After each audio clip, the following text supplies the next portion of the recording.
गाव मिळून त्या देवीला कौल लावतो. महालक्ष्मीचं एक मूर्ती असते, लाकडाची मूर्ती असते, स्थापित केलेली असते. तर तिला कौल लावतात की यावर्षी बाबा तुझी यात्रा करायची का, गावाला तुला मंजूर आहे का. ज्या वर्षी ती देवी कौल देते त्या वर्षी ती यात्रा करतात.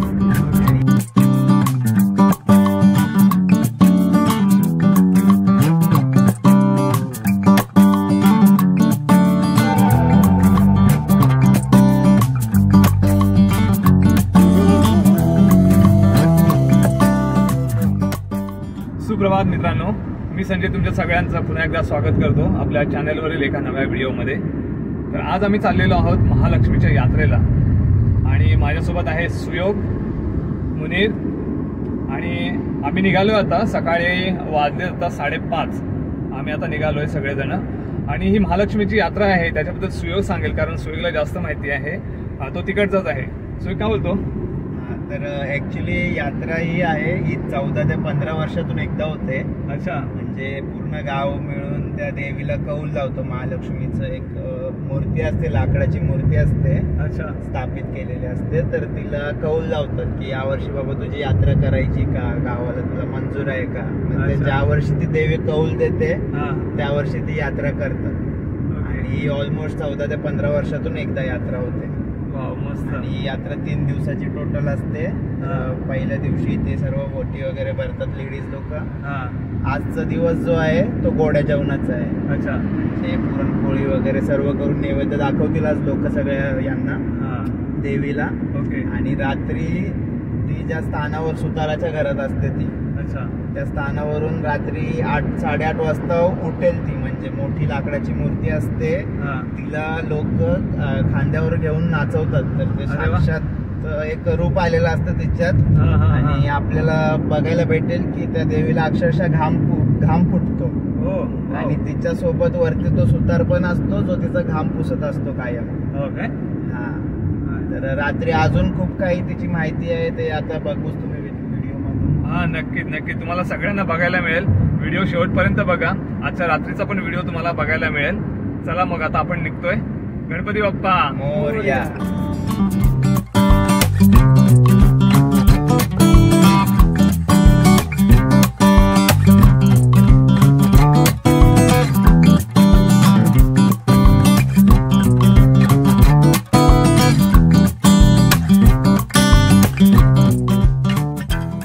सकाळची वेळ आहे आणि बाहेरचं वातावरण पण जबरदस्त मस्त आहे. थोडासा आता पाऊस पडून गेलेला आहे, थोडा रिमझिम, त्याच्यामुळे बाहेरचं क्लायमेट सुद्धा खूप छान वाटतंय. सकाळच्या वेळी ट्रॅव्हल करायचं म्हणजे खूप बरं वाटतं. सकाळी वातावरण पण थंड असतं आणि ट्रॅफिक पण मिळत नाही, हाच एक फायदा असतो त्याचा. आणि आपल्याला पोहोचायला किती वेळ लागेल सर? कमीत कमी एक अजून 7 ते 8 तास. 7 ते 8 तास. बघूया किती वाजता पोहोचायला. ट्रॅफिकवर डिपेंड आहे. ट्रॅफिक तर मला वाटत नाही आता भेटेल म्हणून, कारण सकाळच्या वेळी आपण निघालोय. मेन म्हणजे आपल्याला मुंबईतच जास्त ट्रॅफिक मिळेल. आता पुढे गेल्याच्या नंतर वाटत नाही. पुण्यामध्ये जर थोडाफार मिळाला तर भेटेल. हा, बघूया.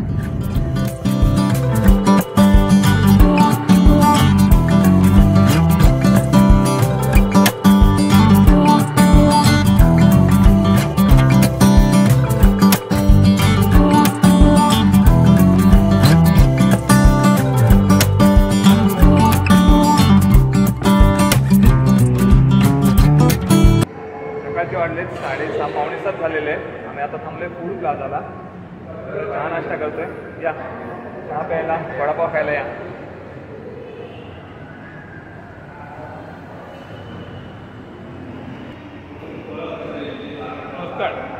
हो, छान टेस्ट आहे. गरम गरम.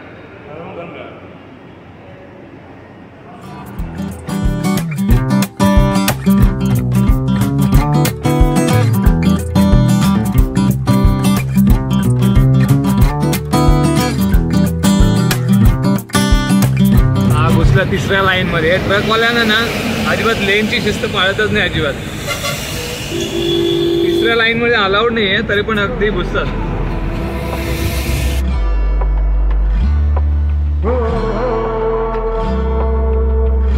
वाटलेलं सकाळचं निघालोय पण ट्रॅफिक नाही मिळणार, पण घाटामध्ये इथे जबरदस्त ट्रॅफिक मिळालंय.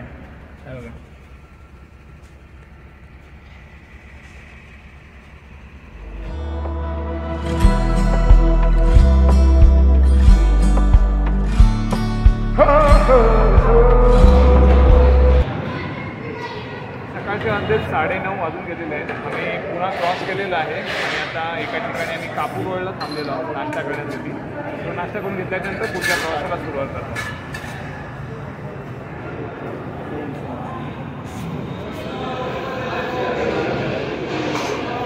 मी थांबलेलो ह्या सह्याद्री वडेवाला इथे थांबलेलो आणि इथे नाश्ता केला. नाश्ता पण खूप छान होता है ना. मस्त होता. म्हणजे जे पैसे पेमेंट केलं आपण ते वर्थ होतं. टेस्ट खूप छान होती. क्वांटिटी पण होती. हां, क्वांटिटी पण चांगली होती. आणि आता आम्ही इथून निघतोय. आम्हाला जवळपास अजून 5-5.25 तास लागतील पोचायला. चला तर मग निघूया.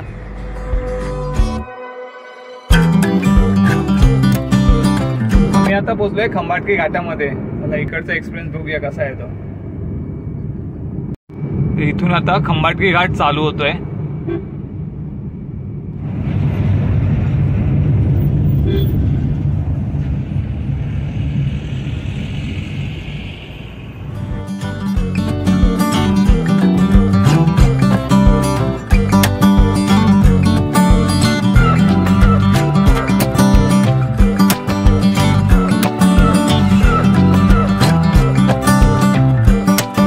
हे बघा, आपण आता टॉपला आलेलो आहोत इकडे वरती. आणि आपण आलो तिकडून खालून आलेलो आहे. खालचा व्ह्यू बघा काय भारी दिसतो एकदम.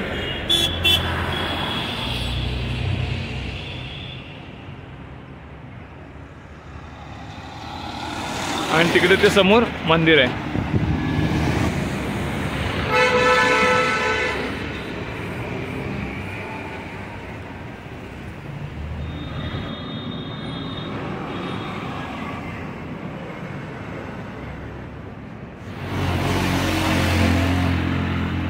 आणि इथे बघा खाली आहे ना पाण्याचा झरा आहे.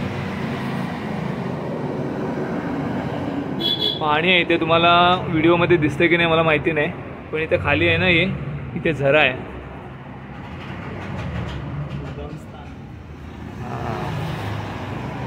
मस्त छान असं मंदिर आहे.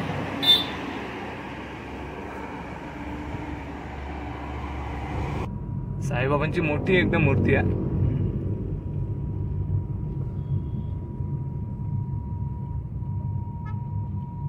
आम्ही आता पोहोचलोय साताऱ्यामध्ये.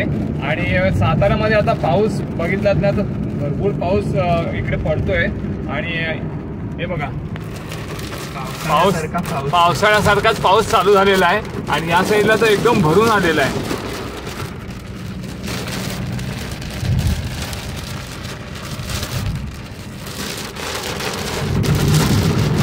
जबरदस्त म्हणजे जबरदस्त मोठा पाऊस चालू झालेला आहे. पावसाळ्यात जसा कोसळतो तसा अगदी पाऊस कोसळतोय.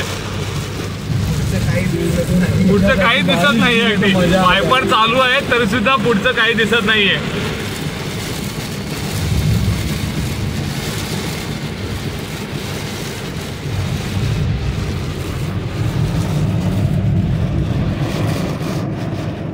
इकडे समोर आहे ना आपल्याला सगळे ऊसाची शेती दिसते. हे सगळे ग्रीन ग्रीन दिसत आहेत ते. आम्ही पोहोचलोय आता कोल्हापूरमध्ये. आणि कोल्हापूरमध्ये पोहोचल्याच्या नंतर कोल्हापूरमध्ये आल्याच्या नंतर आपल्याला सगळ्यात आधी इथे गणपती बाप्पाचं मंदिर दिसतंय बघा. आणि गणपतीची मोठी मूर्ती सुद्धा आहे तिथे.